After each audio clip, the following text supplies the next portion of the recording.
Check, check, check. Hello, everyone. I'll sit down in just a sec.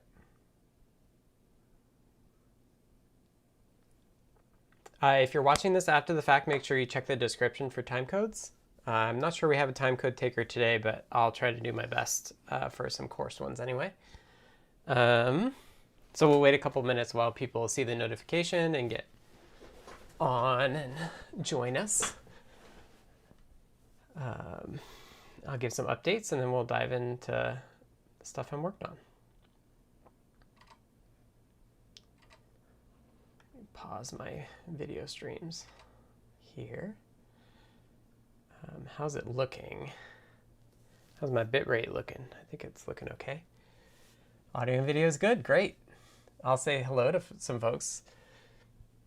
Hello, Bruce. Hello, Unexpected Maker. Hi, Pierre. Hi, Beata. And Bruce again. Hello, Foamy Guy. Hello, PR Cutler. Hello, Gary Z. Yanni. Yanisku and Ask Patrick W have already chimed in. Hi, C. Grover. Hi, Cowstab. Hopefully I said that right. It is the last deep dive of the year. Not only are the holidays, the eves of the holidays are on Fridays, but I'm also, I have my wedding anniversary on the solstice, so taking next weekend, or next Friday off for that. Hello, Deshipu. Hello, Nightly Virtue. Hello, Minnesota Mentat. Hello, X Micron. Hello, Alan. Hello, David. Hi, Tuxillo. Welcome, everyone. Got a good crew today. I think there was like 18 people waiting already, which is pretty cool.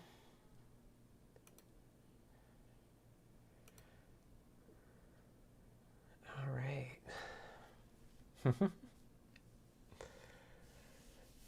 Hello to everyone. My video is going to shift around a little bit as well for next year. I got a new monitor arm. I got a shelf to put this monitor arm on, and it didn't work. It's on the floor, and so everything got reshuffled. And then I just got the new monitor arm I ordered that'll change all this stuff again, as well. So that's why I'm off center a little bit here, and I can change the camera if need be. Hello, Kevin. Thanks for staying up. Don't feel like you have to stay up the whole night. Hello, Love the Factory. Spook's in his spot. The house is chilly, so he's all curled up, and the sun's not out.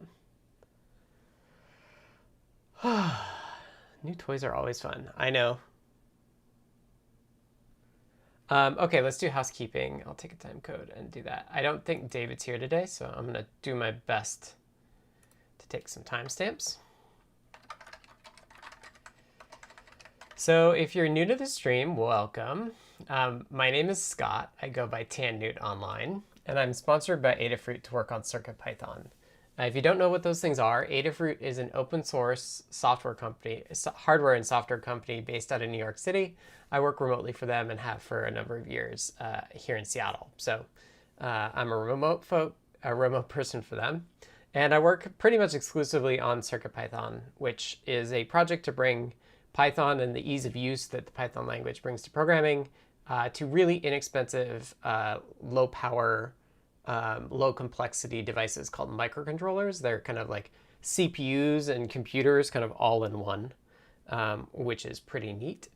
So I work on that. And if you want to chat with me and a lot of others, I recommend going to the Adafruit Discord server by going to the URL adafru.it/discord. We're on there. Although I'm taking the next 3 weeks off, so I'll see everyone in the new year, which I should say, I will be around the Discord off and on throughout that period. And since I just mentioned that, Foamy Guy says, I'm planning to stream the next few Fridays while you're away. I haven't created the events ahead of time, so there are no links yet, but I'll post them here in the afternoon on those Fridays. So if you're missing out on some deep dives, Foamy Guy Foamy Guy does a great deep dive as well. So check out Foamy Guy's stream the next 3 Fridays while I'm out. So yeah, deep dives. Hello, Mark and Phil. So deep dives happen every week, except when I take them off. So next 3 weeks, no, not true. It's normally Fridays at 2 p.m. Pacific. Occasionally I choose to shift to Thursday, but generally I've been taking the week off instead. Nice. Nightly Virtue says, just joined this last week. Welcome. Yeah, so I will be back in the new year. And definitely check out Foamy Guy streams as well. So yeah, Fridays at 2 p.m. Pacific, which is just like 6 minutes before now. I'm in Seattle. That's why I think I'm Pacific. It typically goes for about 2 hours. That's when I run out of steam. So that means we got plenty of time to cover lots of topics. So if you have questions, feel free to ask them. I'm happy to take a stab at them. And there's also a lot of knowledgeable people that that tend to watch live as well that may be able to answer even if I can't. So if you have any questions, feel free to ask them. Okay, I think that's all the housekeeping, and we have a question from Love the Factory. So Love the Factory asks, is the flash needs less on those CircuitPython targets without USB? So there are very, very few targets without USB, and I haven't tried measuring how much code space tiny USB takes up. I wouldn't expect it to be, I would guess like 10K, so not a ton of space for USB, but I haven't actually looked. And I know like BLE is like on the order of like 50 to 60K, but I don't think USB is that much. So yes, but not significantly less, I would say. Hello, Charles, and hello, Paul. Thanks for joining. And let me copy that too. So I thought one thing I could start with is an update on my sleep issues, computer sleep issues. So last week I was complaining that my computer would go to sleep, but it wouldn't wake up. And we were guessing at all of the different things that it could be. And I'm happy to report I figured out what it was. It was driving me nuts. I couldn't do anything else. So what was happening is I would be able to go to sleep, but then when I would wake up, it wouldn't fully wake up. The motherboard would give an error code, and I would have to like hold the power button and start it all back up, which meant I would lose all my Windows state. And I got lucky. I didn't lose any files or anything, but it was really annoying, especially because the way that I tend to work is actually like kind of in 2-hour chunks. So you shouldn't be too surprised that like a deep dive is about 2 hours. That's about how long I can focus on something. So like I just got back from lunch and I went for a short walk.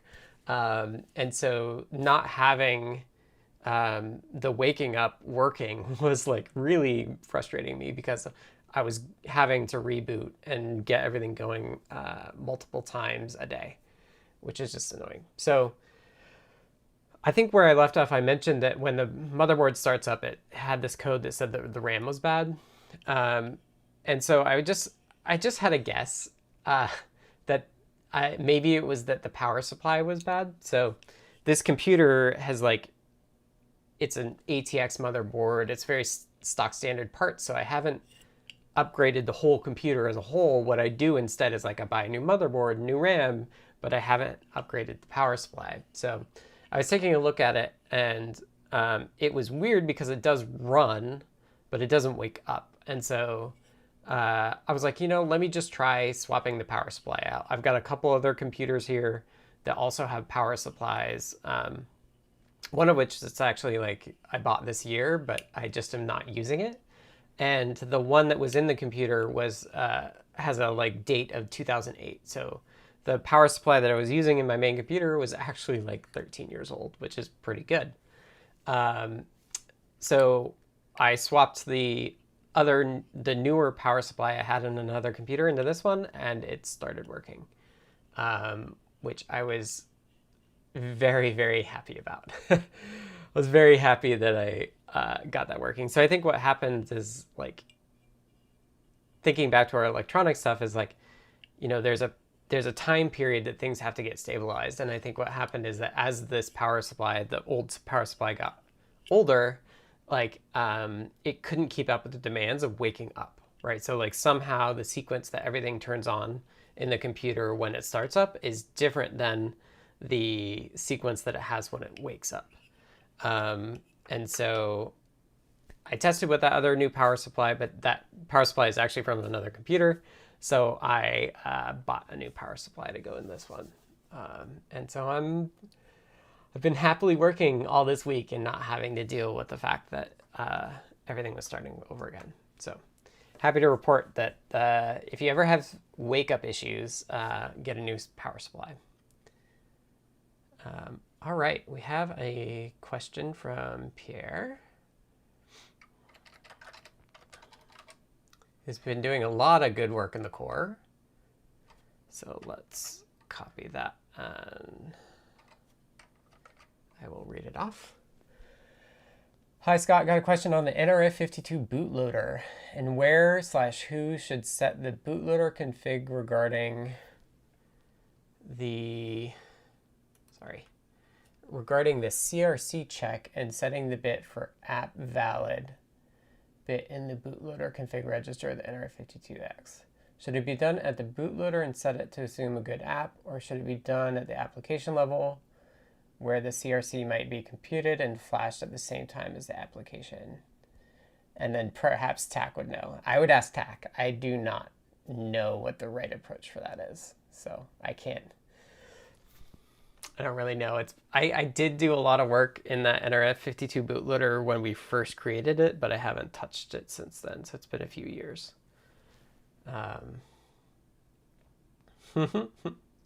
G says, as it got older, it couldn't keep up with the demands of waking up. Empathizing pretty hard with this power supply right now. I know, right? Hi, Chi. Glad you could make it. Mark says, I had one of those power supply issues. So annoying to troubleshoot. Yeah, luckily I was able to swap something in to see if that fixed it. And I was very happy that it did. It was just like ruining programming for me. Gary says, interesting, as I get older, I find it harder to wake up to. Yeah. Okay, so that's my update on the power supply. I should also point out that I checked in, or Dan merged in support for SPI on the Raspberry Pi. So now you can do, use the SPI, busio.spy should work on the Raspberry Pi. So if you're following along with the Raspberry Pi port stuff, please test it out. I tested 2 pinouts just with a BMP 388, and that was working okay. The 388 did some weird things. I think it was having some problems, but the Salea was showing me that it seemed to be always correct. I don't know why the BMP 388 was unhappy sometimes. So give that a try, and let me know how that goes. So I'm getting pretty close. Let me switch to the desktop here. So I made a list of tasks that I wanted to do on this Raspberry Pi stuff. And it's under CircuitPython issues, not milestone, labels, broadcom. And let's see what we've got here. Hi, Kitteh. So support NeoPixel on Broadcom I want to do because like people expect Adafruit software to support NeoPixels. So I thought we'd do that today. I don't think it will be too bad. I did a little bit of the pre-work.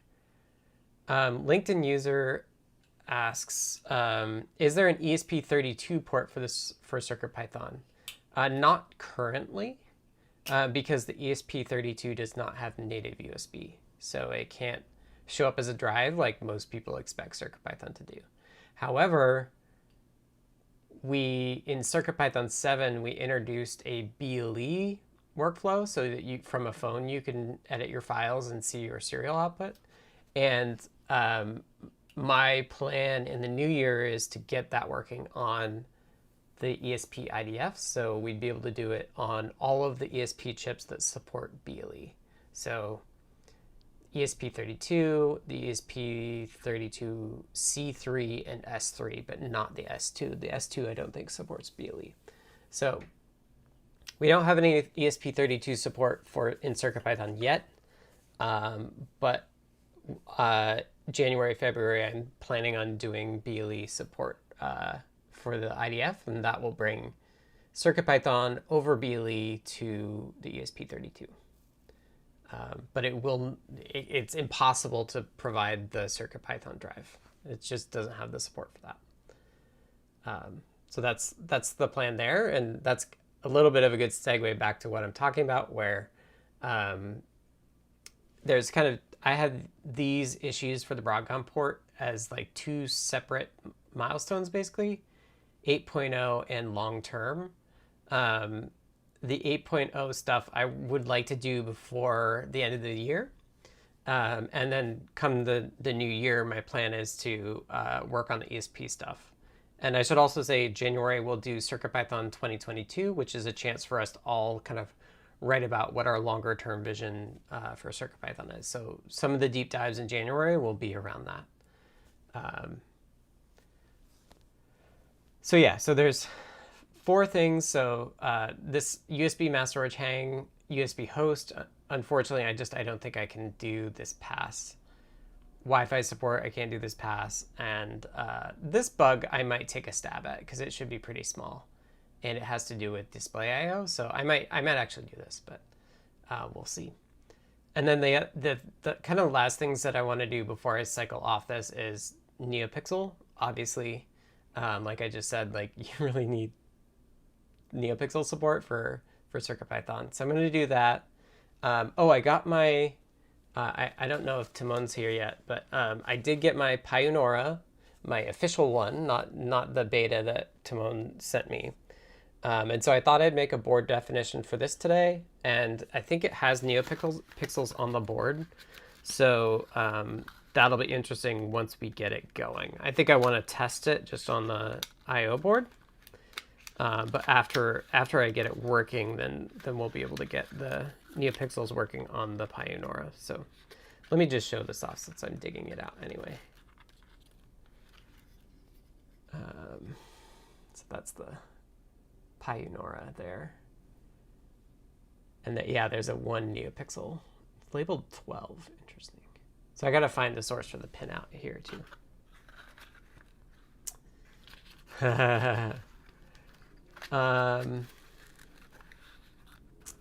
Bruce S is looking forward to all the ESP32 support. Yeah, Microdev and Annotated, some other folks have been doing really great work in the ESP stuff, and Jeff's been doing ESP work as well.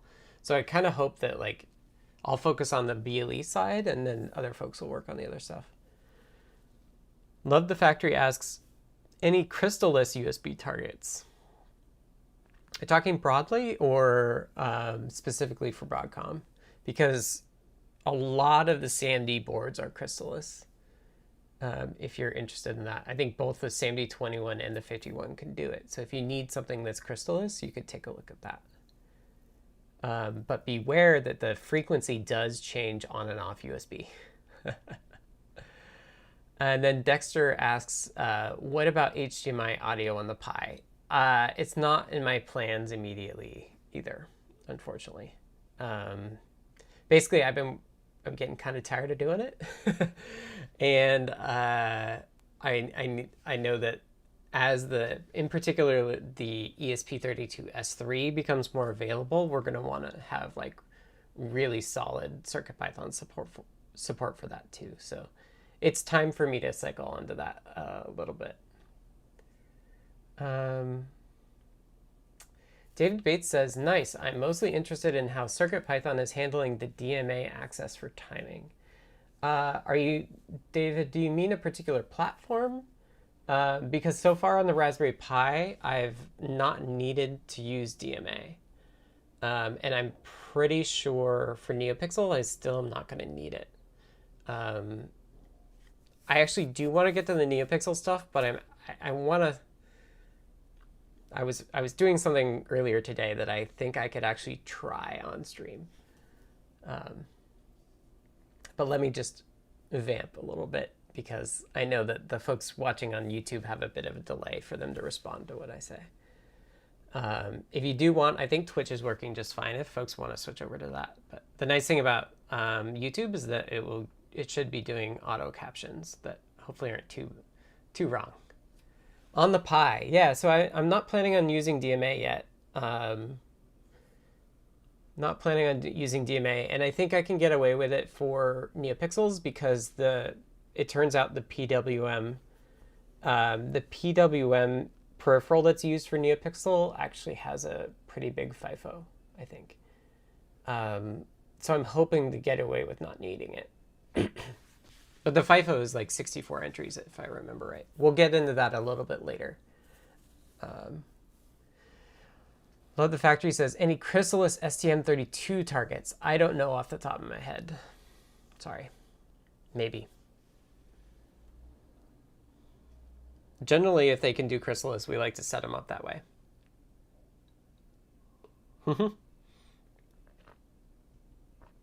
Yeah, the auto captions are done by comedy writers. Okay, so let me take a time code. I want to at least like take enough time codes that my talking is somewhat broken up. So Pi 0. So one of the items here on my issues list is supporting the whole line of Raspberry Pi. And specifically, I called out 4 boards that I think would be particularly good for CircuitPython. I know somebody's run it on the Pi 3, but it doesn't have a USB device plug. So like, I only want to support the stuff where I can say like, plug into this USB port and you'll get the CircuitPy drive. And so Pionora I just showed, and then the original 0 and the 0W. And those are the biggest challenge. So they have the oldest chip of the whole Raspberry Pi series. And it's 32-bit, not 64-bit. So what I was actually working on today, because I was doing Spy yesterday and Dan merged it. It was fine. So I was like, oh, well, what am I going to do this morning? Like, I'd already planned on doing NeoPixel on the stream. So I think I'm pretty much to the point where I can try the Raspberry Pi 0 and see if it works. So I actually thought I would cover that first. And the way that I think maybe what I can do to catch you up is just looking at my diffs. Just from today, I haven't... yeah, so the challenge with the 0 is it's a different CPU setup. It's a single core ARM11, but all of the peripherals are basically in the same. My understanding is that they're all in the same spot relative to each other, and but they are. And I just realized the reason this is not going to work, and it's going to take more time. So maybe we won't do this, but I'll talk about it anyway. So all the peripherals are in the same spot relative to each other, and they're the same as what's on the Pi 3, the 2837. So I think that once I get all of the CPU things going, it should just work. So that's why I was like thinking that I'd be able to do this. What I just realized is that the thing that I haven't set up yet is the memory map unit. So with these fancier CPU cores, and we talked about this weeks ago, they have a mechanism for rewriting the addresses. So the memory bus out to the peripherals has a physical address space, but then the OS can control the virtual address space for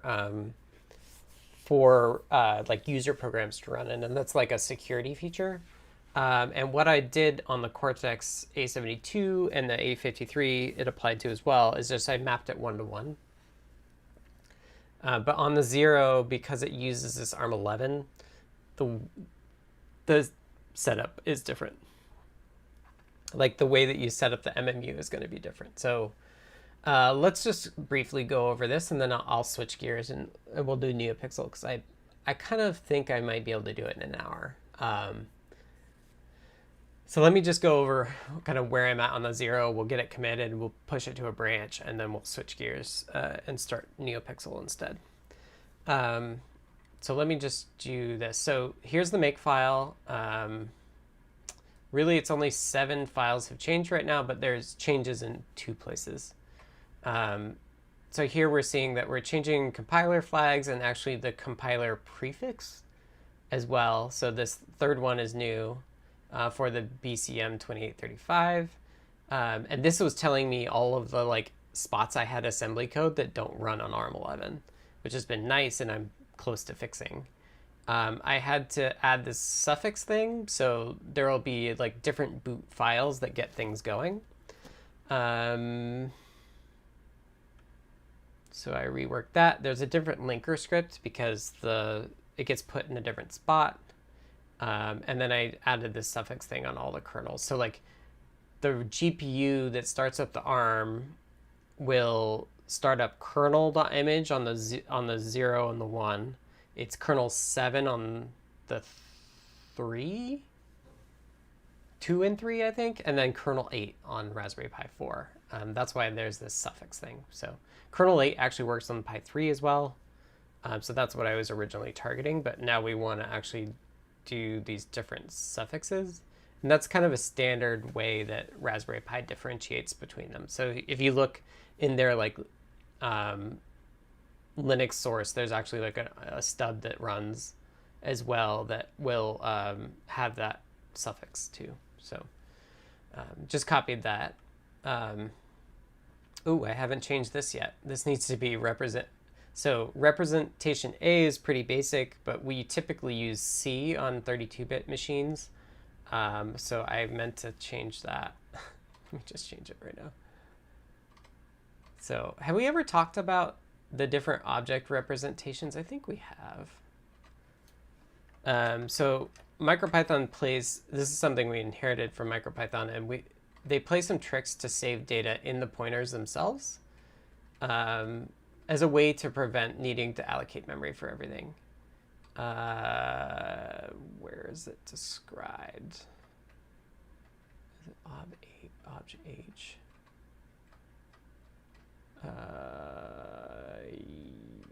No.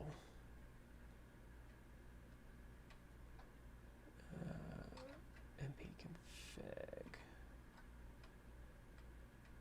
Yeah, so here's kind of an example. So this is in CircuitPython or MicroPython.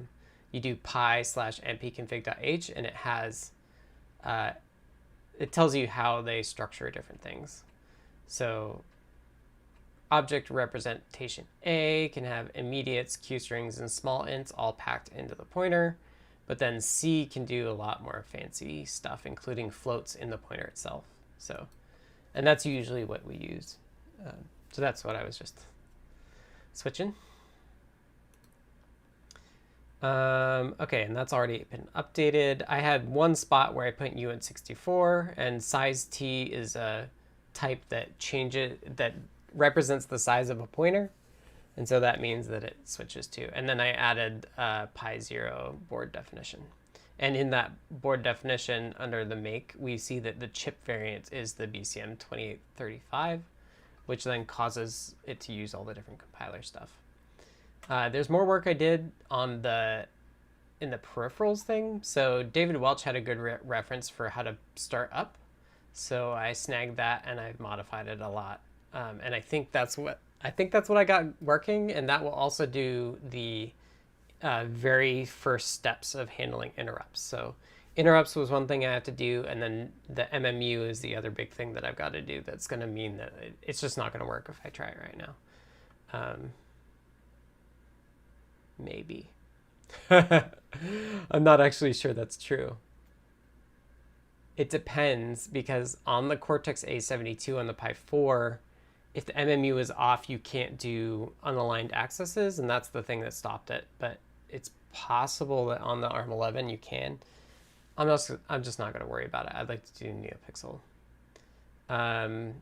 So here's some assembly stuff that I had to check out. Changing defines to pull different stuff in. And then this generated stuff is not actually interesting. It accidentally got switched, which it shouldn't have. That's okay. Here's enabling and disabling interrupts. Adding a new linker file for the ARM11, and the existing one was moved to link 8. And now we're rendering the 2835. So there's a different base address, but I basically can reuse all the work I did for the 2837 there as well. So let's get this checked in, and then we'll switch over to NeoPixel, because I don't think I've covered NeoPixel before. I thought it would be interesting to talk about timing and actually verifying timing and all that stuff. So I want to get there. Again, I thought it would be fitting to talk about NeoPixel, all things NeoPixel, which I've done a number of times. So it's good. So I'm just gonna, all of the generated files here I don't actually need. So I'm going to do that. That's okay. I'm going to remove broadcom gen. And then I'm going to switch to main. Oops.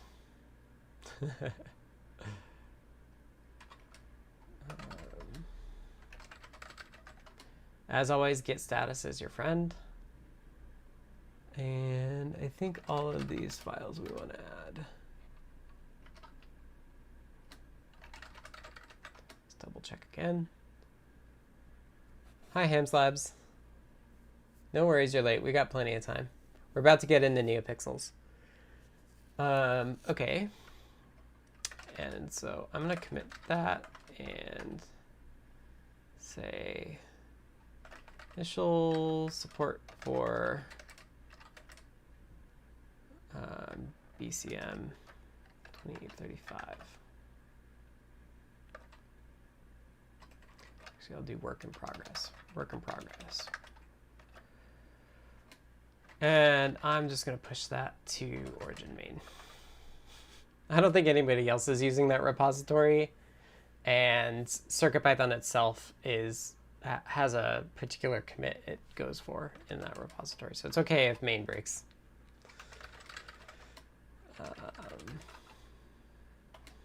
So now I'll add that to here. Oh, but you know what I do need to do is there's this weird thing where the commit that CircuitPython should point to is build. So I pushed it, and now I fetch, and I get a new main build. So now I want to check out origin main build. So that's going to have all of the broadcom gen stuff as generated in the CI, which is nice. It's meant so that you can just submodule it. So we're going to update that again, and just for Pi 0. Work in progress support for Pi 0, and the translation check never likes me if I don't have a repo going. I was going to kick myself if I didn't have my screen showing. Okay. Push tangent Pi 0. So now if you want to see where I see the code I just showed, feel free to check out my GitHub, and I just suggest hitting branches, and then you can see the latest ones that I've updated. So take a look at that. Next up, we're going to take a time code. Come on. I'm going to take a time code, and then we'll get into NeoPixel. 3438.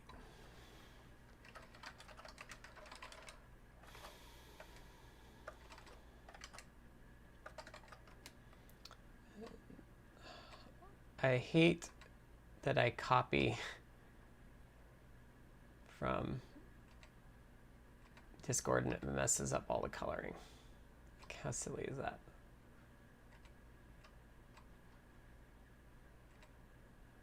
I just want it to be black.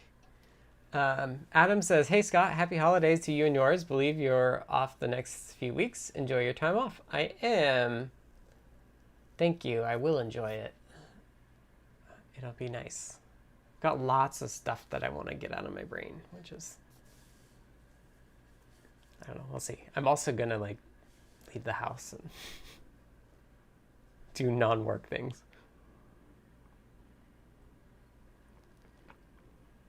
I'm not taking 3 weeks completely off of work though.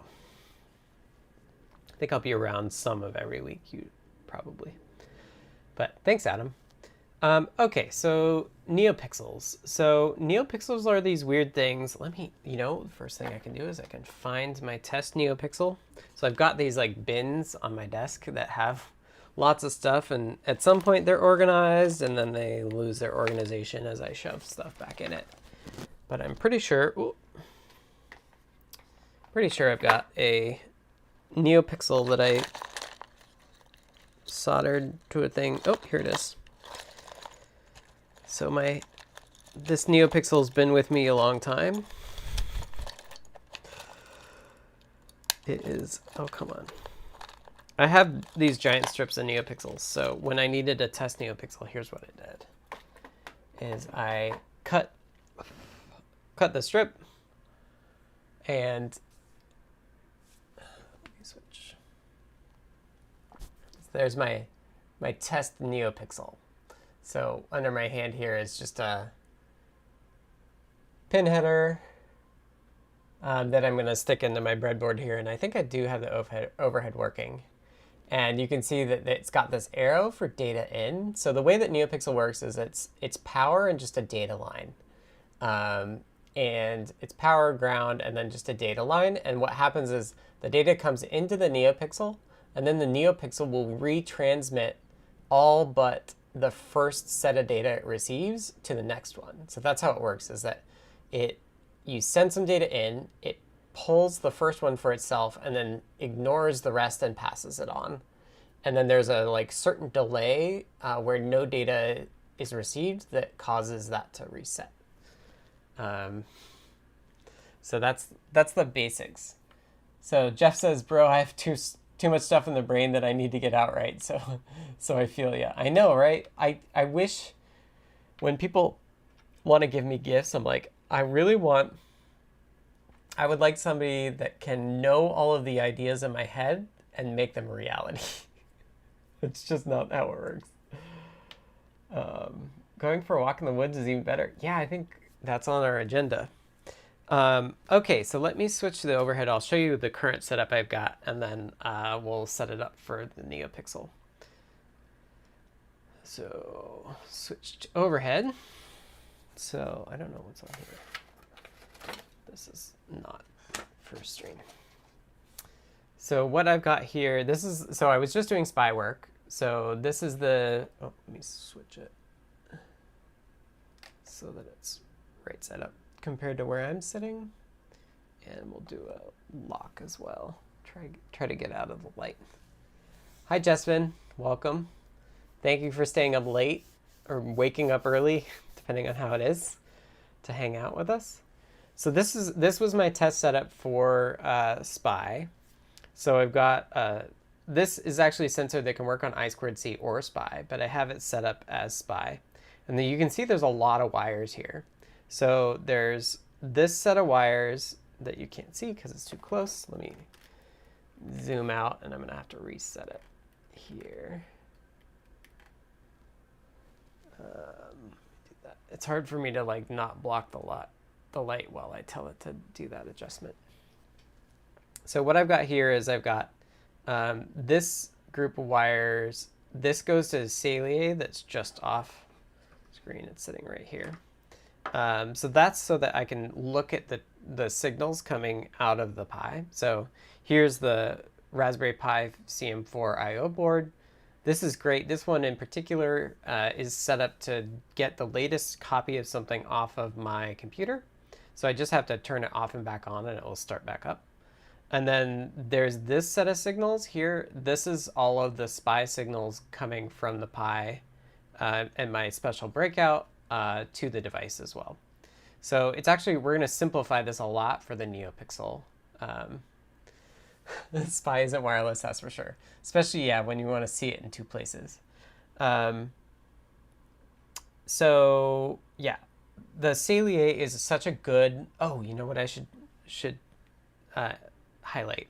The Salea is a great tool if you're ever doing this low speed signal stuff, because you can see the signals that you're producing from the thing that you're working on, and it makes it way easier to understand why a sensor isn't working. In that vein, I do work for Adafruit. Let me switch to the desktop again. So gift ideas. So right now it's the holidays, and we did holiday gift guides, and Lady Ada asked me to do this firmware debugging and development shopping guide. So I will drop this in the notes. So this is a list of stuff in the shop that I'm sure you've seen me use a lot, that I thought would be a really good reference for folks who want to get into this lower level firmware debugging. This is kind of the things that I find really useful. So let's just, let me actually take a time code, and I'll just briefly talk about each thing on the list here. So I did it as kind of three categories. One is one is like the tools that you need to get code on and like debug it. The second one is dev boards that are easiest to do that with. And then the third, or I guess it's 4 categories. I did this like a month ago. External analysis. So here you can see the Salea that we carry. And then inline switches was the last category, which I didn't realize. But if you watch me on my stream, having switches in cables is like super useful, so that you don't actually have to plug and unplug them. And you do that a lot when you're working. So those are the categories. Let me just briefly go over this. Alejandro says, I'm new here. Is this guy any good at this game? I'm biased, you know. It's not really a game either. Hamslab says, I agree 100%. When I finally bought a Salea a few years ago, it paid for itself and saved time immediately. And Mark says, I think I bought most of these items over the last year while watching this stream. Yeah. Yeah, this stream certainly helped me figure out what I should put on this list.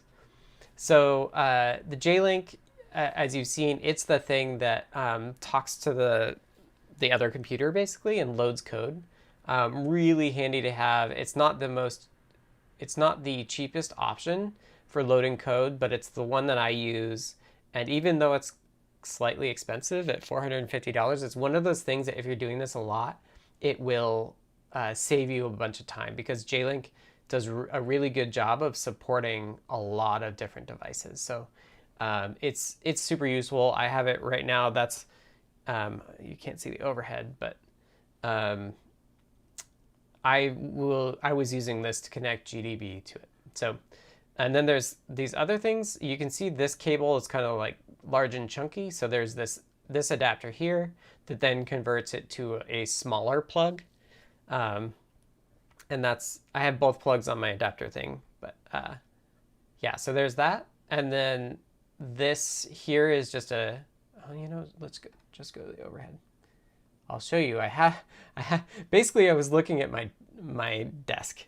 So this is the SWD cable. So right here is like if I unplug this is exactly the thing that I was talking about. Too many wires. Right here is the SWD connector, and then you can plug in the smaller cable into that. And then the last thing in this category is the thing that's right next to it, this board. It's kind of a standard output ordering for a serial connection.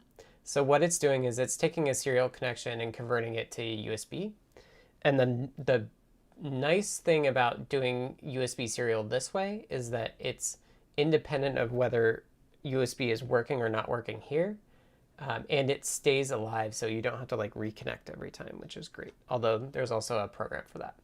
So that's on the list too, and that's inexpensive. So let's go back to the list and just talk about it. So one thing that I've really tried to emphasize with Lady Ada when she does these board designs is that for every particular microcontroller platform we do, it's really nice to have at least a footprint. So here on this picture, there's space for the SWD connector. So you buy a bunch, I have a bunch of these, and then if I need to debug it, what I can do is, even though it's not placed on here, I can actually solder it on here, for example. Other boards do have it by default. That's what this is here on the M4.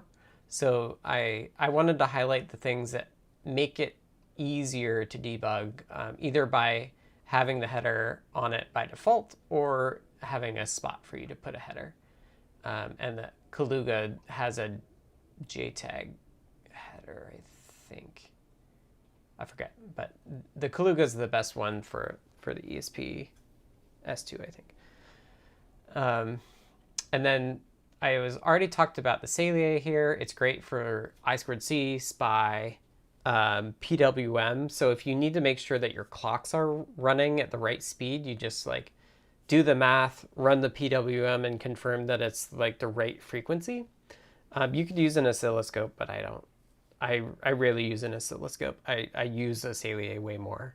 And for example, with the SPI setup, not only was I seeing that the SPI was working, but I was also measuring that the clock was near to what I expected as well. The Beagle, if you're ever doing USB development, the Beagle is great. Basically what it does is it goes between your computer and the device and records all of the USB traffic. So you can figure out like, oh, it got this far and then it stopped. And you can look in your code that's supposed to handle that and fix it as well. Mark says, I have forgotten about it, but when I got the J-Link EDU Mini, somehow I ordered two. If someone watching now needs one and preferably is in North America, let me know and I can send you one. So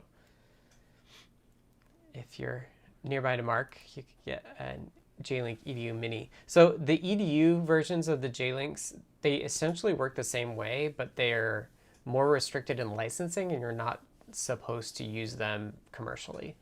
So if you are doing any sort of selling of your devices, then you should buy the base instead.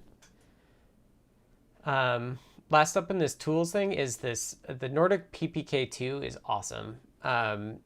What it's good for is tracking the amount of power that a board is taking. So similar to how the Beagle is, it's got multiple USB ports, and I think that's what it is. Where's mine? It allows you to, I don't know where mine is. Oh dear, I'm gonna tear the place up. It allows you to measure the power. So if you're ever, like we pretty often get people asking, hey, like, how do I get CircuitPython in the lowest power state for something? And it's like, if you care about low power at all, the very first thing you should do is buy a PPK2 and measure it. You won't know how well you're doing in terms of power unless you're doing that. Have you tried the logic analyzer feature / pins of the PPK2? Not really. Not really. It's actually been a little while since I used it. I was using it a lot when we were doing, like when I was implementing sleep for stuff, but I haven't done that recently. But it's my go-to tool now. It's by far the least expensive. So prior to the PPK2 being released, like the other options were like $400 to $800 or more. So the PPK2 is a great price for a really pretty solid power monitor. What you'll see is that like typically to save power, you go into a sleep state where you should be very low power, and then you wake up, do a bunch of work, and then go back to sleep. And this can tell you exactly how that's going for you. So if you care about sleep, you care about power, measure it. Don't try to optimize something that you can't see. Last up is inline switches. Like I was saying, like inline switches are great because they allow you to pretend that something is unplugged even though it's not unplugged. So it just saves a lot of frustration, let me tell you. So there's two types of USB cables here. Most of these are these charged data ones. So they're not actually, they don't remove the power. All they do is they disconnect the data lines, which is really handy. And I've got that basically on all of the USB cables here, just to, especially if you're doing USB development and you have a bug, you may want to prevent that bug from confusing your computer you're developing on. This barrel jack switch I'm using actively right now to turn the power on and off to the Raspberry Pi. And then this one here is actually useful if you want to turn a proper battery on and off as well. So those are my recommendations. There's a link to this old guide for debugging SAMD21 that I should definitely update. And I was thinking actually that might be something I do towards the end of the year. Last week I was working on the Raspberry Pi guide. I haven't worked on it since then because I kind of want to get all of it working. Like there was a Pi 4B bug that I had to fix and stuff. So I think that's going to be kind of like the last thing I do. And I've gotten a request, I've heard a request for particularly a guide for debugging CircuitPython. And this debugging the SAMD21 with GDB, I could totally revamp and have it just be debugging with GDB and then just cover, like for all ARMs, it's very similar across the whole line of Cortex-Ms. And then that would just be so useful.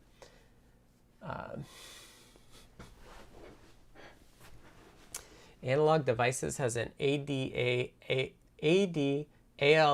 1000 that's also nice for power measurements. Oh, I didn't. Yeah, the PPK, I don't think I tried.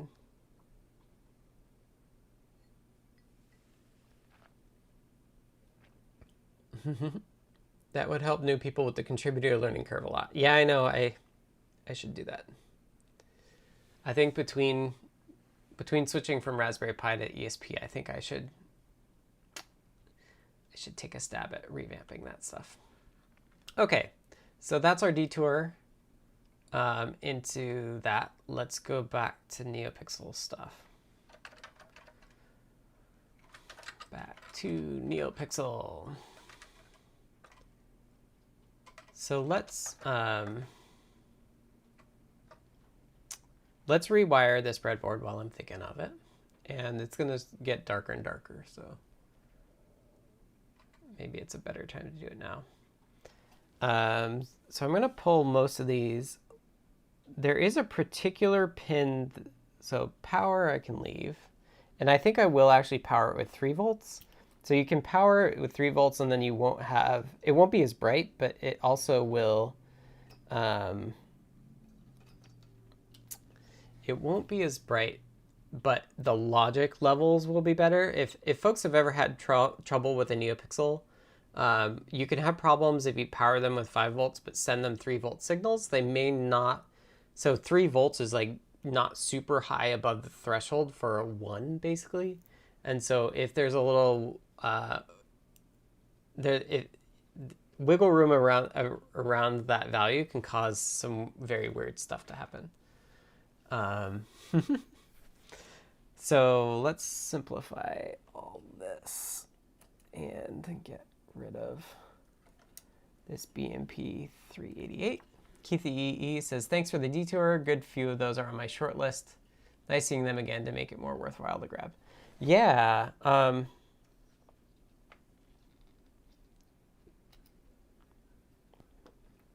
No problem. I was when Lamore asked me to do that guide, I literally like looked at my desk to see what I had on my desk for the stuff that I use all the time.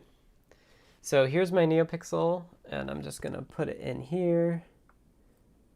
And it's, oh, I'll just do it there. Ground is on the left-hand side, so I'm gonna have to move this. Oh, come on. Stick in. Breadboards are so fun.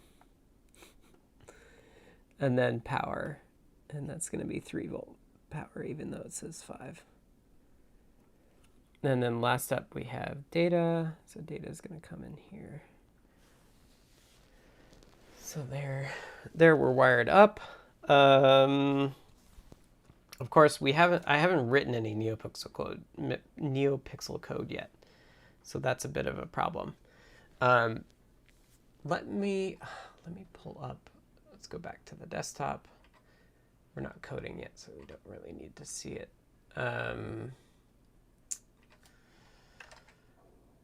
GitHub, RPI. There we go. This library is what I was referencing. Is there a power switch for USB-A to USB-C? I'm not sure. In that list, I did not have any USB power switches. There's a few more. I think there is. I think the shop has one, and I think I did order it actually. I think there's a short USB-A to USB-A that you could use. So you could plug, I mean, it puts the switch by the plug, which is kind of annoying, but I don't have it on my desk. My desk is a mess.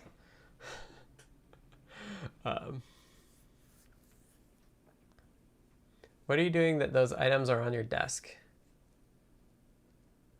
Besides everything in deep dives or summarizing them, I guess. I mean, it's largely what I do on my desk in deep dives. Like the J-Link's always on my desk. The power switches are always on my desk. I have like those development boards with the header spots on them. I always have those here. They're a great resource. This is something I want to cover. This is why I think a guide would be nice, but like there's like different degrees of debugging that you have to do in CircuitPython that I think would be good for a guide. So like the top level is like, it works, it doesn't crash, it doesn't hang, but it doesn't work. And that's when printf debugging can be pretty accessible. And then but if it crashes or hangs, that's really when it's easiest to just get the debugger out. So that's when like having the debug ports becomes more important as well. And then like the USB stuff is pretty specialized. The PPK2 is pretty specialized if you care about power. But then like the Salea, if you're doing anything with sensors, like Saleas are really nice. I think I've showed it on the stream before. If not, I'll try to get it going today, and we'll use the Salea to look at the NeoPixel stuff. So let's keep going.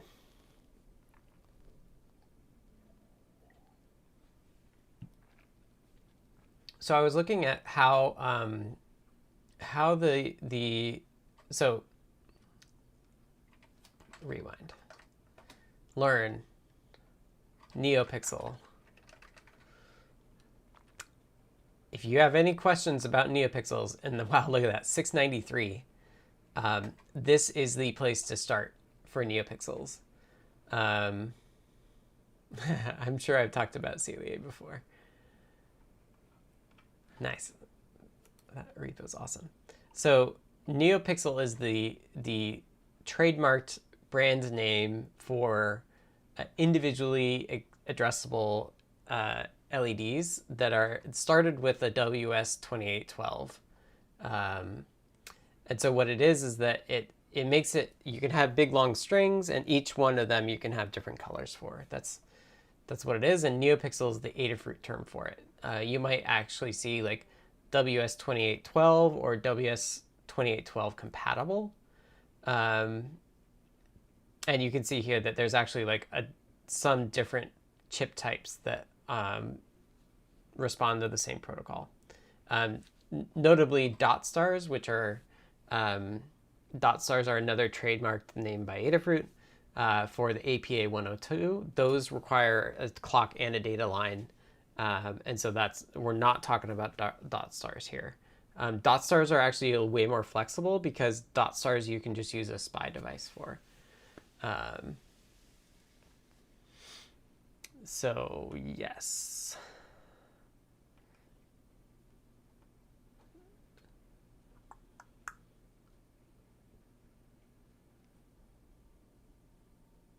Yeah. Anyway, so this is, let's not get into all of the NeoPixel weeds. But as somebody, what we're going to do is we need to figure out a way to transmit the signal. So let's take a look at, I think the signal is around here somewhere in this guide. So let's just kind of go through here and see if we can't find it. And I want to, yeah, caution people about it too. So these are form factors, basic connections. Lots and lots of information about them. I don't know. This might be all how to use it, not implement it. Anyway, so let's, yeah, I want to look at a data sheet. That's what I want. And if we look at the data sheet for the WS2812, it has this, where is it? Timing diagram. So the way that it works is ones and zeros are encoded by different pulse lengths. So zeros are shorter than ones, and you can see that it talks about the cascading here as well. And then there's like if it's low for so long, that's a reset. So remember we talked about that of like the first NeoPixel will get its color and then pass on all the colors, and the next one will get its color and pass on the rest, and so forth. That's what it's showing here. It's funny that this diagram doesn't actually have the timings at all, which does, oh, they're up here. So it's weird how they do this, and they say, oh, T0 high 0.4, and then T0 low is 0.8, and otherwise it's blah, blah, blah. Anyway, what drives the WS2812? Is it just an I/O pin plus power? It is. Well, so the technique, transmitting data like this where a zero still has a high pulse and then a low, then the one is just a longer pulse is actually like non-trivial. It's actually hard to do. So a lot of the CircuitPython ports will potentially bitbang it, meaning that there's actually the CPU is doing that timing. So yeah, the warning that I wanted to make is, let's look at the SK6812.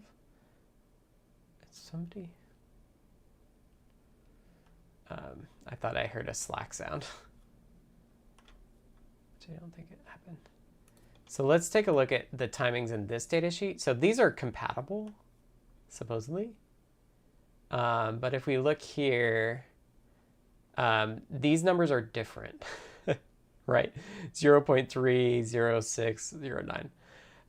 And so there's a lot of confusion about what works. And because I had the Salea, like when I was first implementing it, I found one of these data sheets, and then I figured like, oh, I'll just like get it exact and it works. But it doesn't work that way. Like these data sheets are kind of a lie. And the person that came up with this, that discovered all this NeoPixel stuff and made it a thing, is Paint Your Dragon, Phil B, who works for Adafruit. And so I asked him, I was like, Phil B, what's the good rule of thumb for timing NeoPixel? And here's what it is. It's an 800 kilohertz signal. And you may have heard there's also 400 kilohertz NeoPixels if they're really old, but almost all of them are 800 kilohertz. So 800 kilohertz is how fast each bit gets transmitted. And then the zeros are a 1/3 pulse fraction, so 1/3 high of that 200 kilohertz, and then the ones are 2/3. So you're trying to do 1/3, 2/3 to do the different ones and twos. Roy says, hello from Idaho. Just got a Pico the other day. I'm in the Pacific Northwest just like you. Awesome. NeoPixels are my favorite. Just trying to get the hang of CircuitPython, other docs to study. So the best place to start for CircuitPython is the Learn Guide. Learn and then welcome to CircuitPython. It's in my history. This is a great place to start. If you're into NeoPixels, for CircuitPython, the Essentials Guide will tell you the basics. And then, which I think is just CircuitPython Essentials. And I'm sure there's a NeoPixel page here.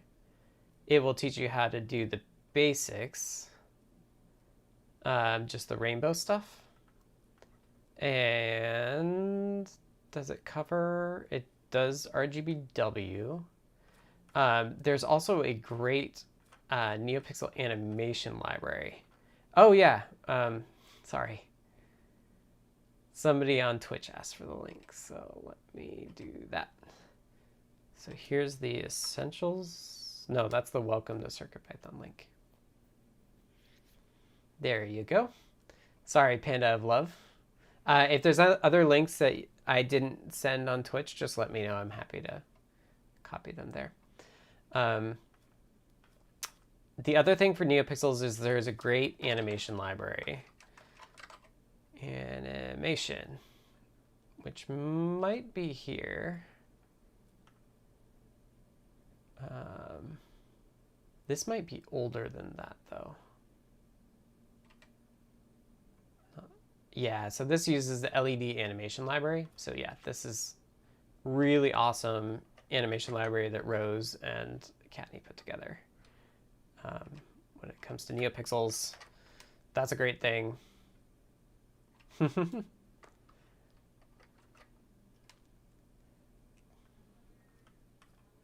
They've done a wonderful job. It's just amazing. I have NeoPixels around the 2 front windows, and I'm using the animation library to just do some basic animations to be a little festive. Okay, so this is all the fun stuff. Let's go back into the weeds. So when it comes to NeoPixel timing, don't trust the data sheets. From what I understand, it's a 600 kilohertz or an 800 kilohertz signal, 1/3 for zeros, 2/3 for ones, and that's going to be your safest bet. Pierre says, when do you send people to read the docs? For what reason/purpose exactly? Learning guides are really useful, but I found myself going to read the docs regularly when I want to see how to call/use specific modules. Yeah, so read the docs is a reference source, right? So it's trying to be super comprehensive and saying like, here's all the functions that this thing has. Here's a brief explanation of them. The source for read the docs is the CircuitPython repo itself. So it will always be up to date with the latest CircuitPython stuff. Learn guides are much more prose oriented, so they're really meant to explain everything to you and kind of walk you through in a logical order. Whereas read the docs is really meant as a reference. Pen of Love says, I have a couple strips, just need to get it working. Ah, yay! NeoPixels are great. Okay, so how do they work in Raspberry Pi? So I had pulled it up. So there's this Python library here, RPI WS281X, and this is actually what Blinka uses. So you can do CircuitPython NeoPixel stuff from regular Python code on Raspberry Pi via Blinka, which then uses this internally. And they have good explanations here. Turns out they have bindings for a lot of stuff. So if you're doing NeoPixels on the Pi, like this is the library that you're probably using. And this is interesting. So they talk about how what they do is they take the bit pattern you want and then they expand it out into this. So the challenge with transmitting NeoPixel is that there's not usually things geared towards setting like zeros being some duration. The one exception to this is the RP2040, which has the PIO, which is super flexible and awesome and can do NeoPixels all on its own. But that's the only exception I know of. Otherwise, you have to play some tricks like this. So what you can do is they point out that you can use, it says using DMA, and the link didn't, or no, who was it? Somebody was saying like, oh, I thought you needed that. Somebody else was talking about it. Yeah, generally you need DMA to keep up, but it's 800 kilohertz and that's per bit. So it's really not transmitting data that quickly. The challenge with transmitting NeoPixel data is that you can't have gaps that are larger than that reset gap. And you want to make sure that the pulses themselves are timed correctly. So that can actually be pretty tricky on its own.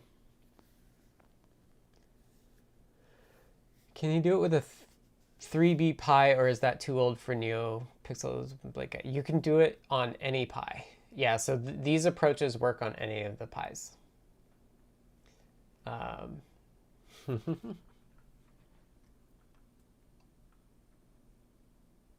Okay. So I'm going to focus on one of these approaches. They say you can either use the PWM peripheral, the PCM peripheral, PCM FIFO, PWM FIFO in serial mode. Almost any number of LEDs in a chain. And then for SPI, you could use this Linuxy thing. So basically what you have to do in order to use more traditional serial stuff is that you have to transform the individual bits that you want to transform into NeoPixel into 3 bits. So a 1 bit is a 110, and then a 0 bit is a 100. And that's what gives you the 2/3 duty cycle and the 1/3 duty cycle of the signal that you need. Lovely A72 says, is this library bit banging the protocol? I don't believe so. I wouldn't consider this that. What they're doing is they're taking the data you want to transmit, expanding it out, so 3 times as many bits, and then they're using a regular like data transmission to do it. So what you would do is you would say, like, I'm going to send 1 bit at 3 times the 800 kilohertz rate, and then I'm representing every bit with 3 bits. So that means that the bits are actually at 800 kilohertz. We got time. Hopefully we'll get to that. And then they talk about what the pin numbering is. And I think it's labeled 12 on the Pi Unora, so maybe that's the one that we should pick on our test setup here as well. But I was planning on doing just this first approach, the PWM approach. SPI we could do, and the PCM. But let's take a look at the SPI stuff, or the PWM peripheral. I hadn't looked at it before until a couple days ago. So this is the BCM 2711 datasheet. The PWM peripheral is also present. There's 1 of them in the older Pis, and in the newer Pi, there's 2 of them. There's not that many pins that they're connected to, but they are actually surprisingly versatile that I haven't seen before. So it's this chapter 8 pulse width modulator.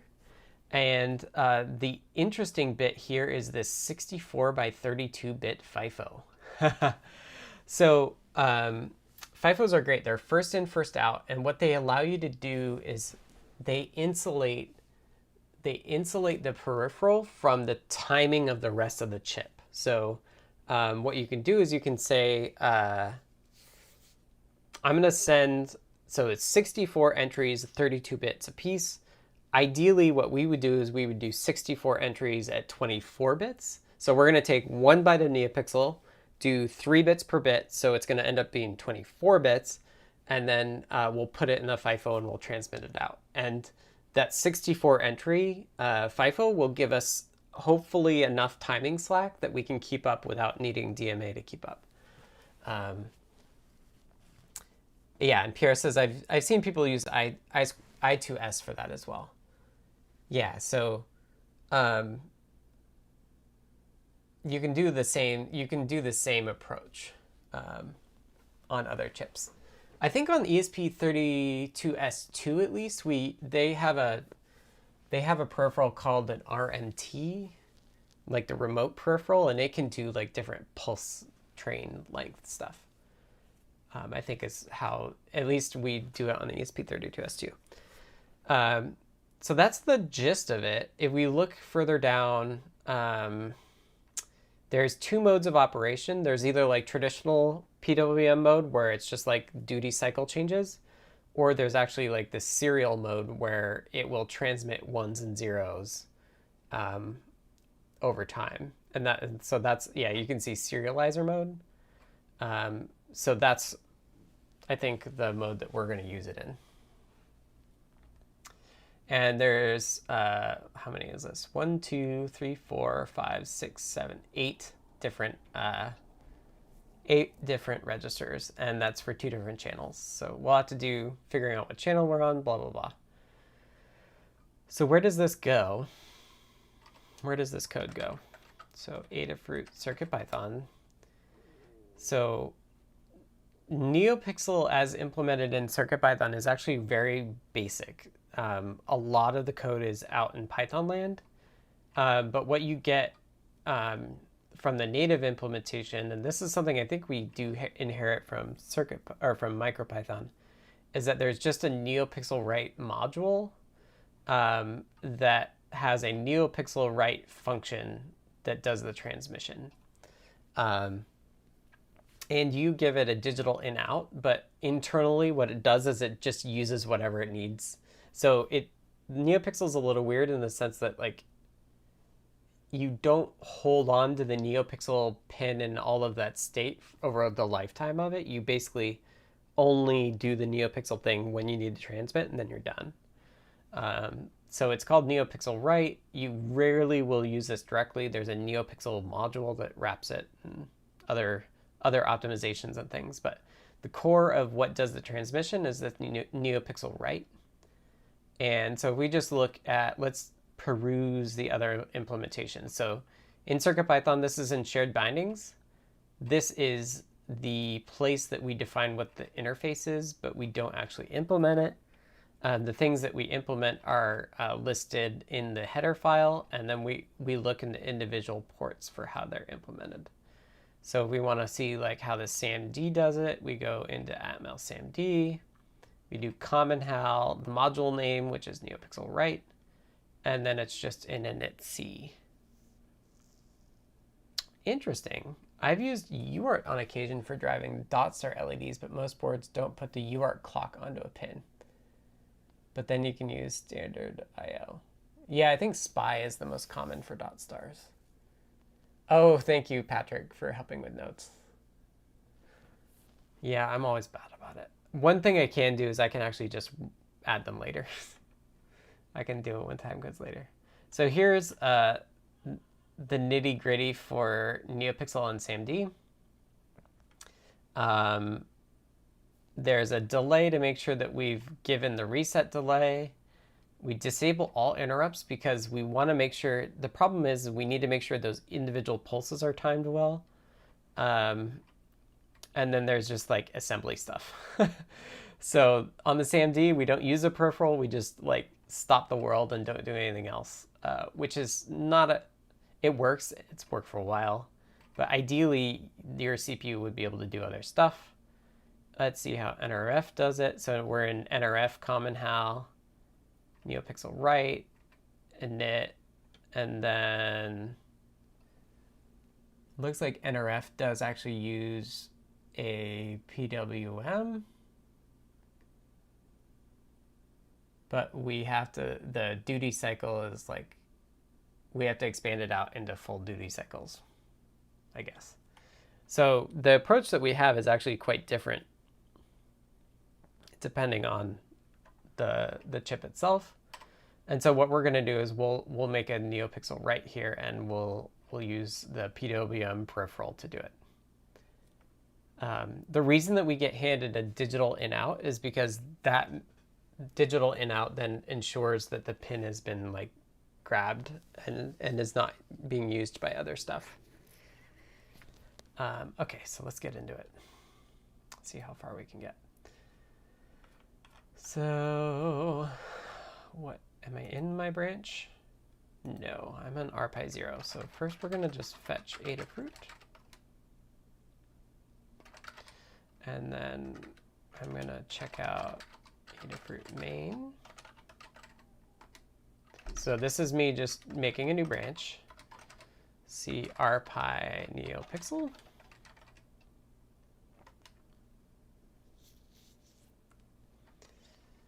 And let's get status. And this is new. We do make fetch submodules to make sure we have the right thing.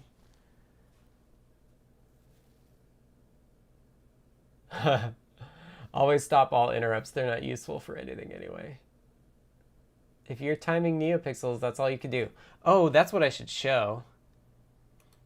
So the RB2040 alone is awesome because of the PIO. So it's under Raspberry Pi because they made the chip, not the board, the chip. Common HAL, NeoPixel write. And then what we can see is that we have a PIO program here that does that 2/3, 1/3 timing.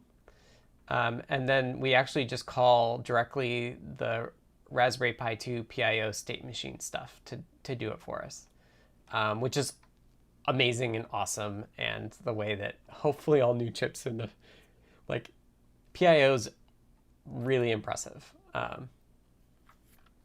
So that was amazing. And there's all sorts of even cooler stuff you can do with PIO. So, okay, we're up to date. And now we want to create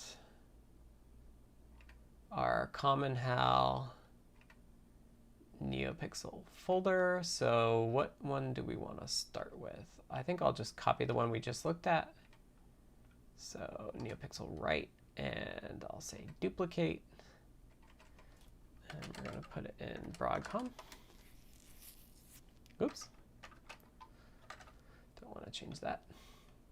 And then in here, hey, the timing's up to date. We don't need this. We might want this. Well, let's leave that there. So again, the next start raw ticks is there is a, if you don't wait long enough to start the next transmission, you can end up like on the end of the previous one, and the first one will therefore not pick up on the new data that you're trying to transmit it.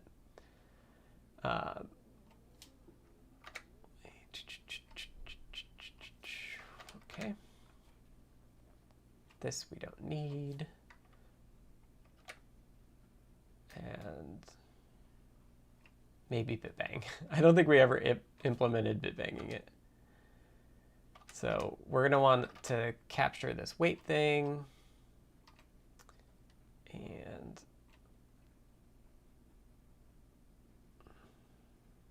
we do actually want to, we're going to raise an exception if, if the pin is not supported. So we do want to check that. Yeah, put PIO in the SAMD and other popular chips. I mean, that's why the RP2040 is great. Okay, so let's not do any of this. We're going to replace this. But this outer timing stuff we do want. And then the other thing is we do also want to build it. So in our make file here, we're going to want to turn on NeoPixel, right? And what we could do is we could actually just add like a garbage just to make sure that when we build it, we're hooked up. HJ32 CM4IO clean. And let's build it.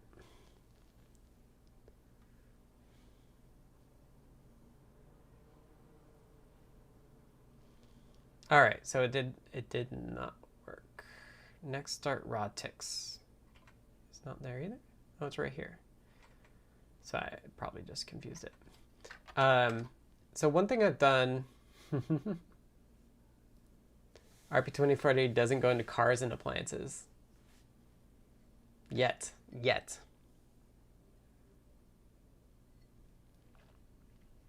Too new for that. Okay, so we do have the build set up, and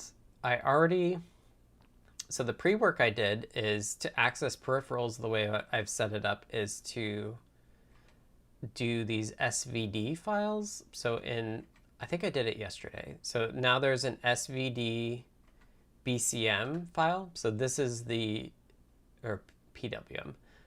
This is the PWM thing, and it will generate the bits and the structures and stuff for us. So what we should be able to do here is, for now, maybe we don't check the pin because I kind of want to get to transmitting a signal and we're running out of time. So I think what we want to do is we just want to say PWM0, and let's pull up the data sheet.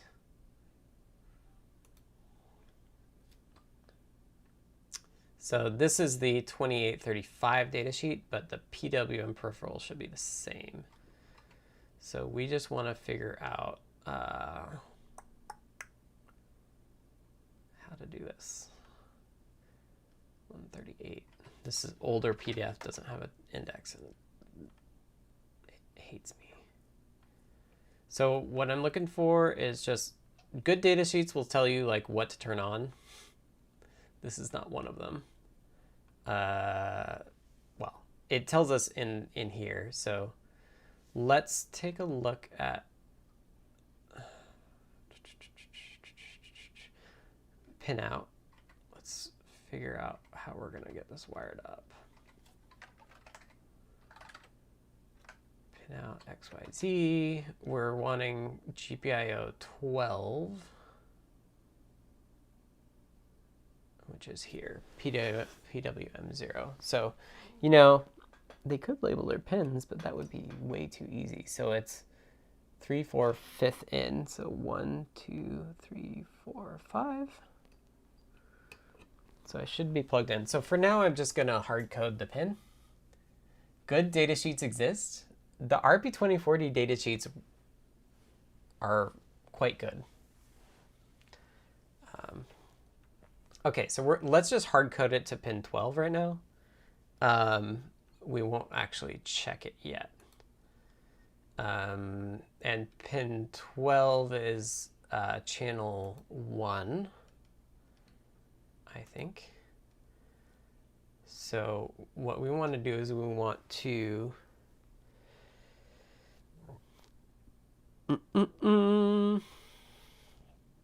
set this control register first and foremost.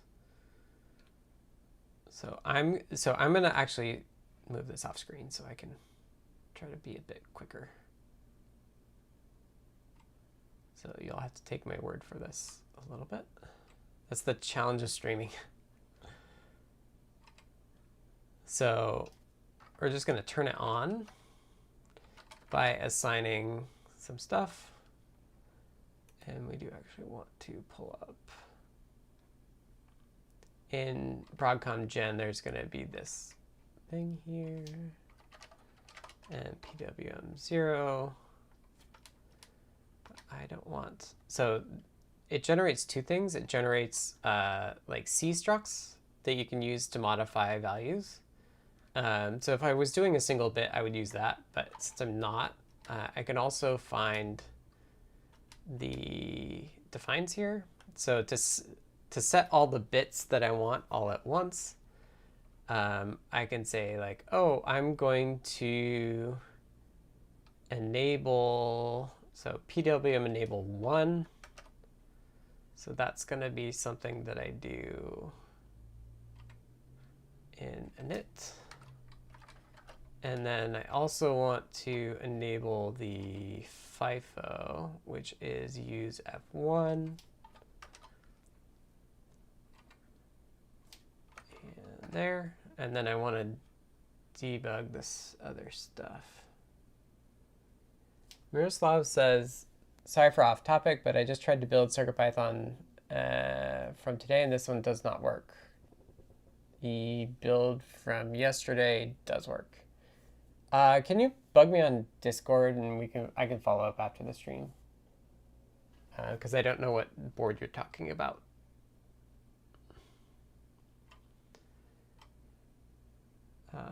You can also file an issue is a good way to do it too. So we're going to leave polarity. We're going to leave the algorithm. And I think that's it. Oh, there's a mode. So if we set mode to 1, we're going to want to set mode as well, because that'll put it in serializer mode. Sorry, I'm referring to the datasheet off screen here. Yeah, the SAMD21 datasheets are pretty good too. They have the like functional descriptions that are really handy. So I think that's it. There is a clear FIFO, so let's do that too to make sure we know what state our FIFOs are in. So that's this bit, and this bit won't be sticky. It says it's a one shot, so it'll just cause it to clear.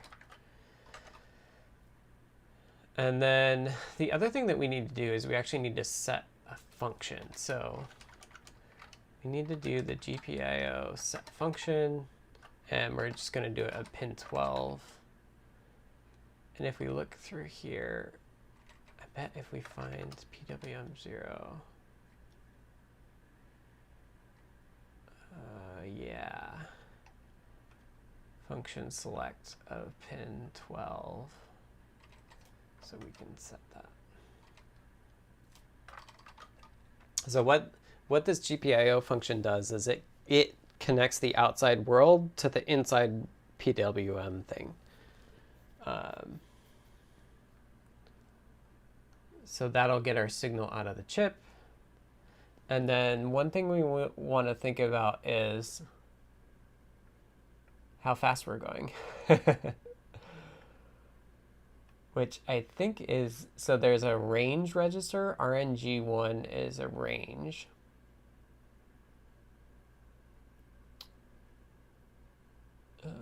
In serial mode, serialized data is transmitted within the same period. If the value of PWM range is less than 32, only the first bits are sent, resulting in truncation. Oh.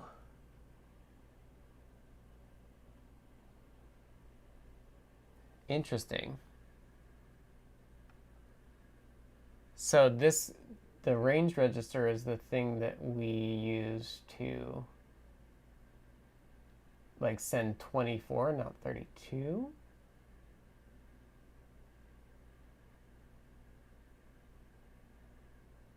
Huh. We'll have to experiment with this. That's pretty much it. We're not going to use DMA. So there is a status register that we need. So we need to do, so here are our pixel data is in pixels, none bytes. So we're going to do a loop of for size ti equals 0, I less than num bytes. I don't know why, like, I must have had word wrapping on before. Everything I feel like needs to be wrapped now. Maybe it's just because I'm streaming. Num bytes, and then I plus plus. So this is for every byte that we need to transmit. What we want to do is we're going to want a 32-bit number expanded equals 0, and then for size tj equals 0, j less than 8. So I and j are very just classic names that are given to generic loop variables. So what we're going to want to do is we're going to want to say if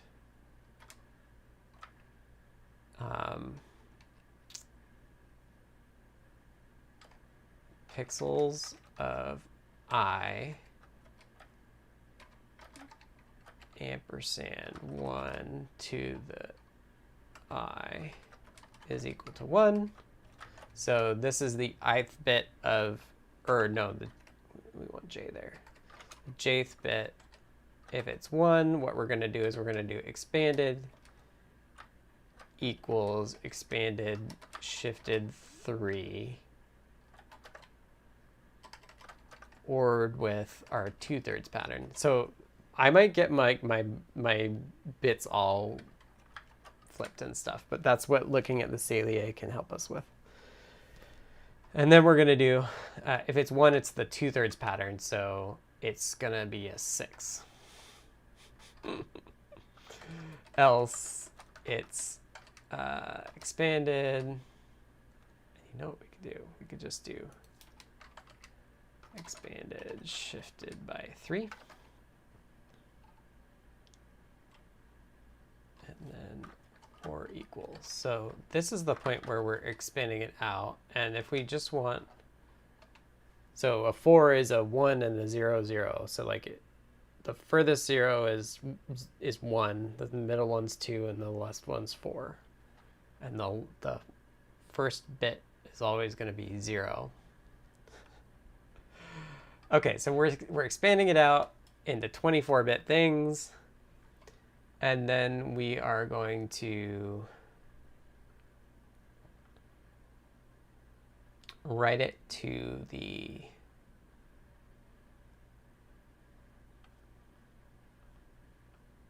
FIFO, which we do by writing to, I'm just scrolling up and down the data sheet.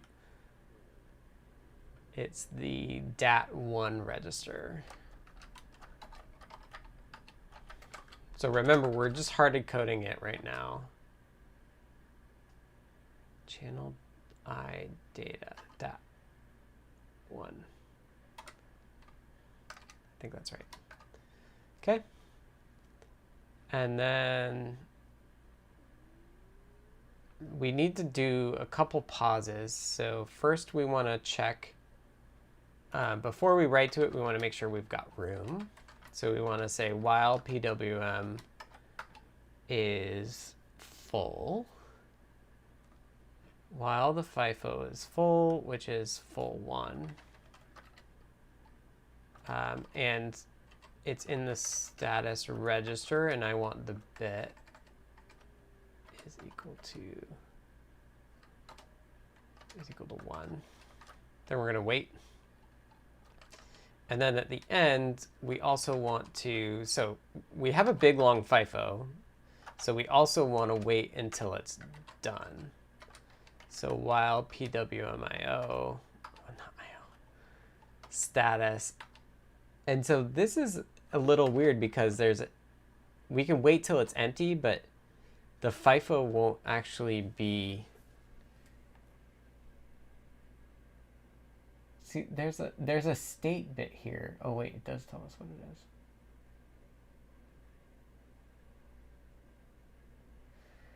The state bit 0 means the channel is not currently transmitting. 1 means the channel is transmitting data. So we want to wait for this update 1 bit to be equal to 0. Well, so while it's 1, meaning it's busy. And this is where we can do the run background tasks thing. We might not want to do it here. It's probably okay, though. So we'll do it there, too. I need that oddly tilted ultra-wide for maximum line length.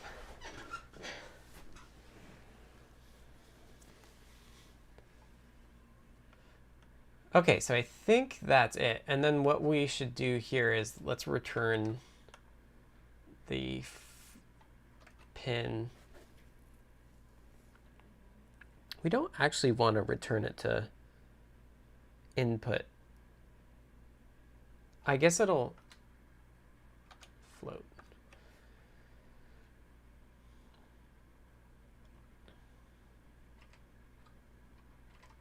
We want to input. I'll do that anyway. Might get some fancy colors. Okay, so the last component of this, I think, is figuring out what speed it's transmitting at. Not entirely sure how to control that. We might be going super fast. I bet we're going to be going super fast.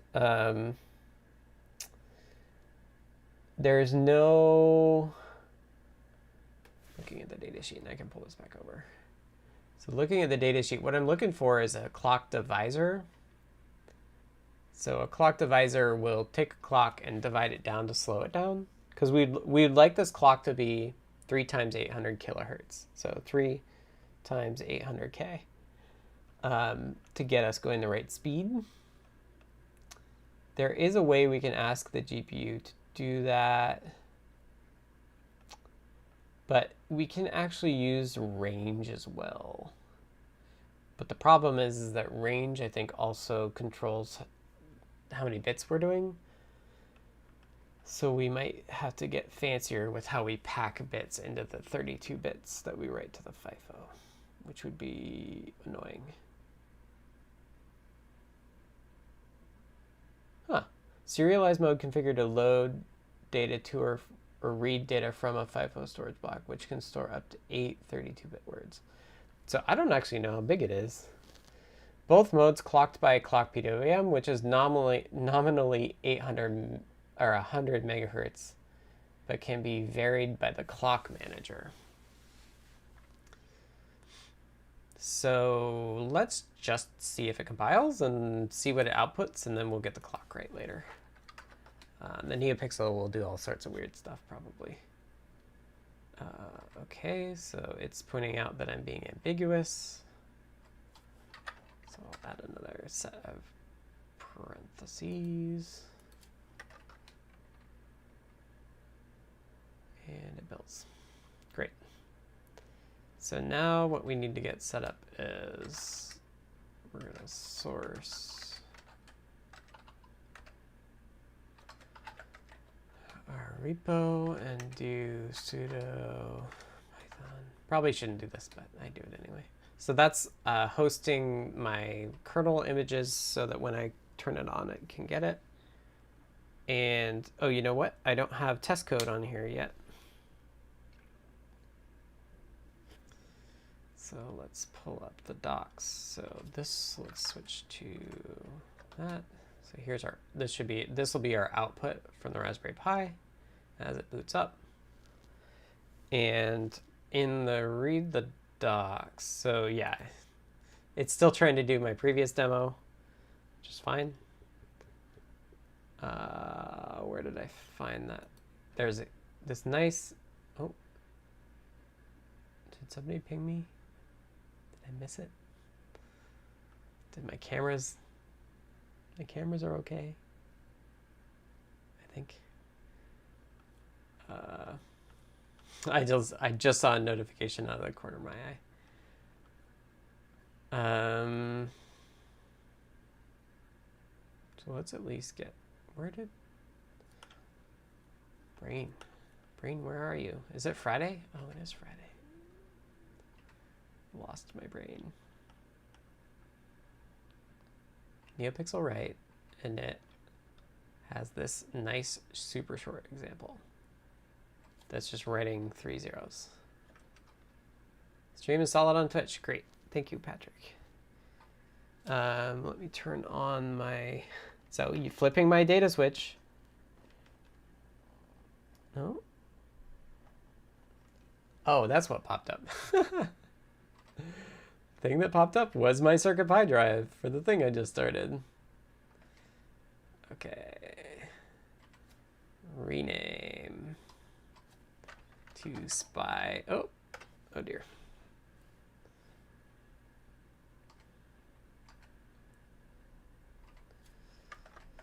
Spy test. And we're going to create a new file.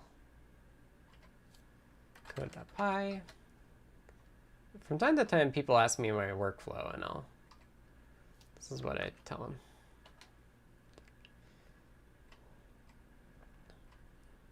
We don't actually need board. Maybe we do. So I will use the right pin, but I'm like, in the NeoPixel code, I'm circumventing all of the... Oh, interesting. It has you set it to an output. Guess I shouldn't switch it back to an input. That makes more sense. Pixel off. And we're going to do D12. And let's get logic going. So this is the software for... Hopefully my computer stays alive. This is the software for the Salea, and it did find the device. Now it's going. This is the setup for spy, but I only need to capture one channel. And delete this. Do they have a decoder for NeoPixel? I think they do. I think that's what this is. Channel 12, 2812B. That's right. Good night, Dishipu. Sleep well. And we're going to do it on rising edge because it starts at nothing. Ooh! I keep putting my leg up and getting caught on the cable. And let's just do 1 second of capture instead of 5. So what we can do here is we can hit save. And then save here. And did it do anything? No. So now is what do we do to debug? So print write done. And let's leave import time. Let's do a sleep, just a 1 second sleep to make sure that we're not overrunning it. So that code's working, but oh, you can't see this. Nothing is being seen on the pin output.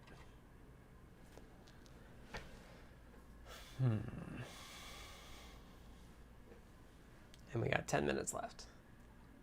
If anybody has any last questions, now's the time to ask them.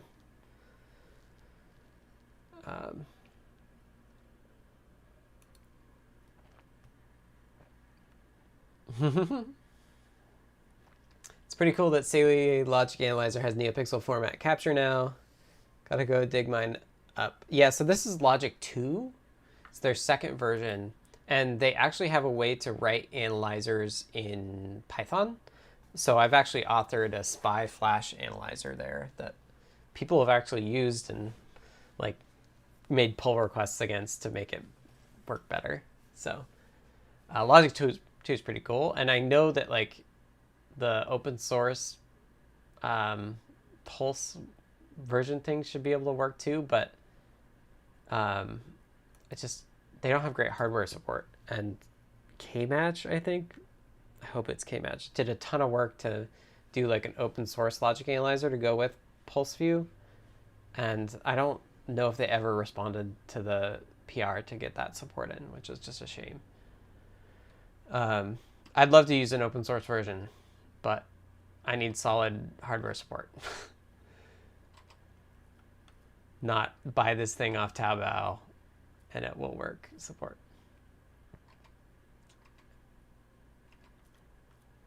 Okay, so the first step I'm going to do is I'm actually just going to start doing some debug prints. Surprise, surprise. So let's just do... Printing is actually kind of slow, so we have to be a bit careful, but... and maybe we'll be able to see what I mean. I don't know. For all I know, this won't work. Right, %d. And you know what? We didn't set...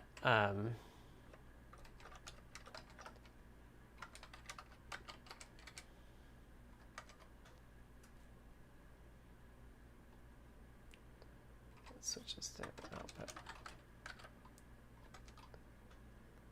I mean, I think we're on the right pin. It's totally possible we're not. But we're clearing the FIFO, we're enabling it, we're saying use the FIFO, we're setting it to serializer mode. It should be all we need to do based on the data sheet. So let's just try it again. So now that we loaded our code, our test code, what we can do is we can actually just say remove, and we don't actually need to load it again. So I can use my USB switch to switch it to charger. So that now when I do switch it off, and then I can switch it back on, and it will load from my computer over the network. That's what this TFTP thing is. It'll load the newer version of the kernel that I just built. And it has prints in NeoPixel write, so that should be able to tell me that like my test code is still running. But it will only run once, which it did. It just didn't work. So we can see the write done thing. So that should be the pattern for zeros. Try other pins around it to see if that, yeah, if my pin out mapping is wrong.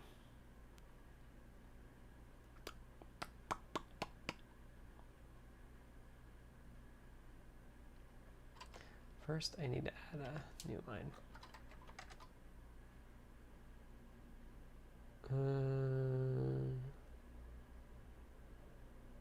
I do wonder if this is right. I wonder if it's clocked by default as well. It's possible it's not turned on.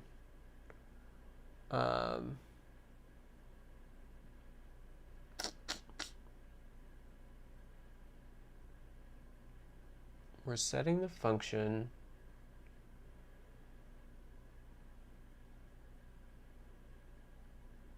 The pin number is right, I think.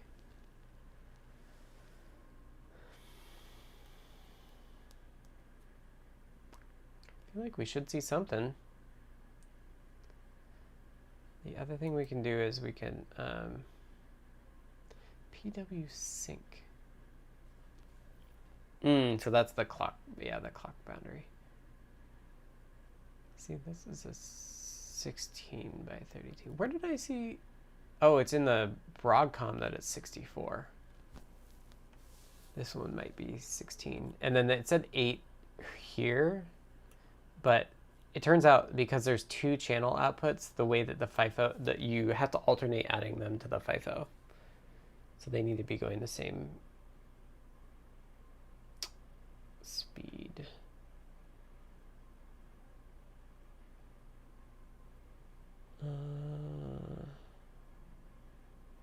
So the other thing is,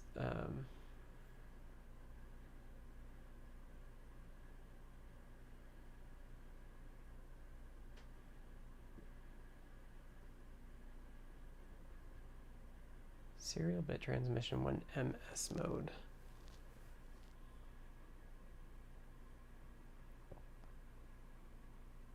Yeah, so this is what you would normally think of as.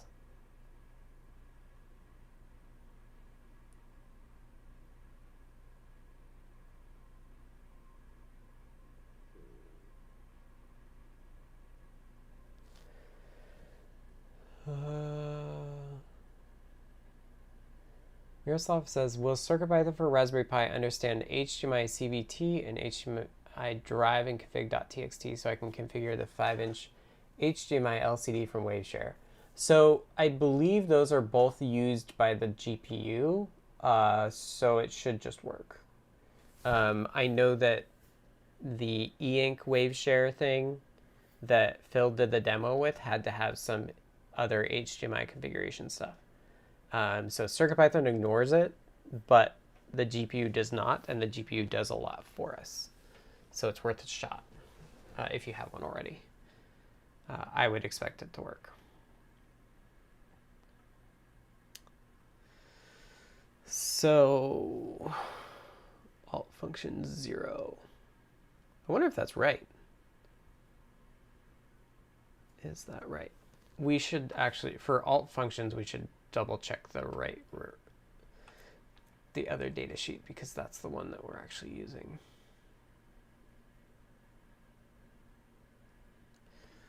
Enable clear FIFO. Polarity. Repeat last data. Status. We could print the status register and just see if there's an error. But we're running out of time.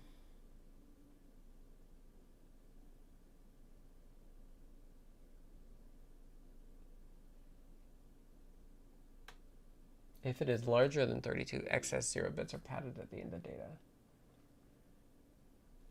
Right, we don't want that either.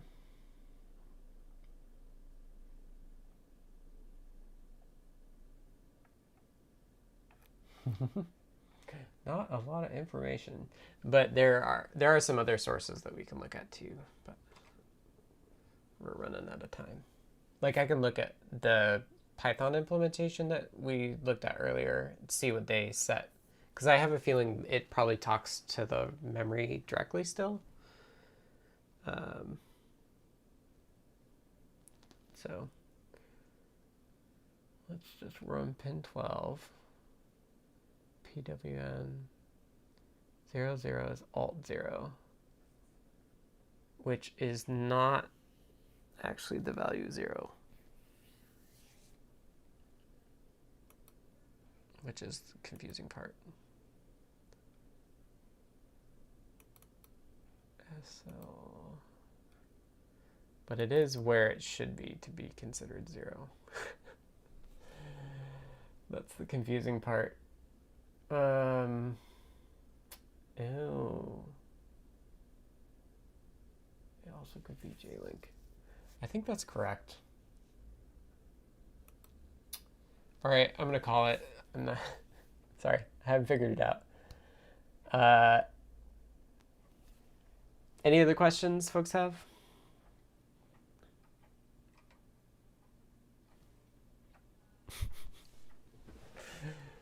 Okay. Thank you all for joining me for another deep dive. This is the last deep dive of the year. I should not forget to say that. So I can report that it does work. Okay, great. Awesome. So yeah, taking the next 3 Fridays off. So going to not do deep dives.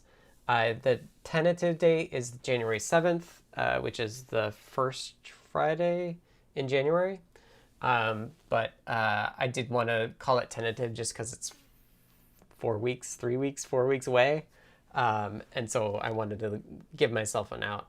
If you'd like to know, I'll try to ping the deep divers role on Discord. So if you haven't joined Discord, I encourage you to join Discord. You can do that by doing, is there an enable bit? An overall enable bit? CM clock control enable. You nerd sniped me. Is there really just an enable bit? I'm calling it channel 1 enable, so I think I am doing it. Clock control enable. Yeah, link me to what you're looking at. Well, I got to take a break and then I might come back to it. Yeah, so if you want to go join Discord, go to the URL adafru.it/discord. Hello, Melissa. We're just wrapping up. I'll pet the cat. He's there. Don't worry. The master clock could be a thing too. Get distracted. If you want to support me, you can support me by supporting Adafruit. They pay me to do these streams and work on CircuitPython. You can do that by going to the URL adafru.com. Discord. I was saying the Discord one as well. Yeah, I think that's it. Hi, bye, David. Thank you to Patrick for taking notes and assembling all of the notes in the deep dive repo. I hope you all have a great holidays and time off. And I hope I can inspire you to take some time off as well. And we'll see you in the new year. I'm trying to pull up my notes to see if I forgot anything. The other thing I should say is that expect to talk about CircuitPython 2022 when it comes to deep dives in January. We'll talk about that. Oh yeah, and thanks to Patrick for putting in, or somebody putting in the notes that Foamy Guy will be streaming at this time for the next few weeks. So join the Discord. Foamy Guy will post links to the streams for him in the live broadcast chat for the next few weeks. So if you want to hang out, we'll still have those streams will be going on. And I think that's it. Let me pet the cat and get out of here. And we'll see you in the new year. It's totally fine sniping me. You know, that's how this goes. All right, Smook. Time for your pets. He's like, Dad, you're messing up my fur.